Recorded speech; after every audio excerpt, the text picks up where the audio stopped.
ഓസ്ട്രേലിയയ്ക്ക് എതിരായ 4ാം ടെസ്റ്റിൽ ഇന്ത്യക്ക് പരാജയം. ഇന്ന് ടെസ്റ്റിന്റെ 5ാം ദിനം അവസാന സെഷനിൽ ആണ് ഇന്ത്യ പരാജയം വഴങ്ങിയത്. ഇന്ത്യയ്ക്കായി ജയ്സ്വാൾ ഒറ്റയാൾ പോരാട്ടം നടത്തി എങ്കിലും ഫലമുണ്ടായില്ല. ഇന്ത്യ ആകെ 155 റൺസ് ആണ് എടുത്തത്. ഓസ്ട്രേലിയ ഉയർത്തിയ വിജയ ലക്ഷ്യത്തിന് 185 റൺസ് കുറവായിരുന്നു. ഇന്ന് 4ാം ഇന്നിംഗ്സ് വളരെ മോശം രീതിയിലാണ് ഇന്ത്യ ആരംഭിച്ചത്. 33 റൺസ് എടുത്ത് തന്നെ ഇന്ത്യയുടെ 3 മുൻനിര താരങ്ങൾ കൂടാരം കയറി. രോഹിത് ശർമ്മ 9, രാഹുൽ 0, കോഹ്ലി 5 എന്നിവർ തീർത്തും നിരാശപ്പെടുത്തി.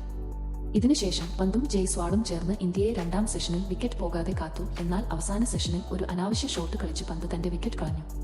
30 റൺസ് ആണ് പന്ത് എടുത്തത്. പിന്നാലെ 2 റൺസ് എടുത്ത ജഡേജയും 1 റൺ മാത്രം എടുത്ത് നിതീഷ് റെഡ്ഡിയും കളം വിട്ടു. ജയ്സ്വാൾ അപ്പോഴും ഒരു ഭാഗത്ത് തുടരുന്നുണ്ടായിരുന്നു. ജയ്സ്വാൾ 208 പന്തിൽ 84 റൺസ് എടുത്തു. ജയ്സ്വാൾ ആകെ 8 4 അടിച്ചു. ജയ്സ്വാൾ പോയതോടെ കാര്യങ്ങൾ പരിങ്ങലിലായി. പിന്നാലെ ആകാശ് ദീപ് 7 റൺസ് എടുത്ത് പുറത്തായി. പിന്നെ 15 ഓവറും 2 വിക്കറ്റുമായിരുന്നു ബാക്കി. 12 ഓവർ ശേഷിക്കെ ഓസ്ട്രേലിയ ഇന്ത്യയെ എറിഞ്ഞിട്ട് വിജയം സ്വന്തമാക്കി. ഓസീസിന് വേണ്ടി പാറ്റ് കമ്മിൻസ്, സ്കോട്ട് ബോളണ്ട് എന്നിവർ 3 വീതം വിക്കറ്റ് വീഴ്ത്തി. നഥാന് ലിയോണിന് 2 വിക്കറ്റുണ്ട്. Score: Australia 474, 234, India 369, 155.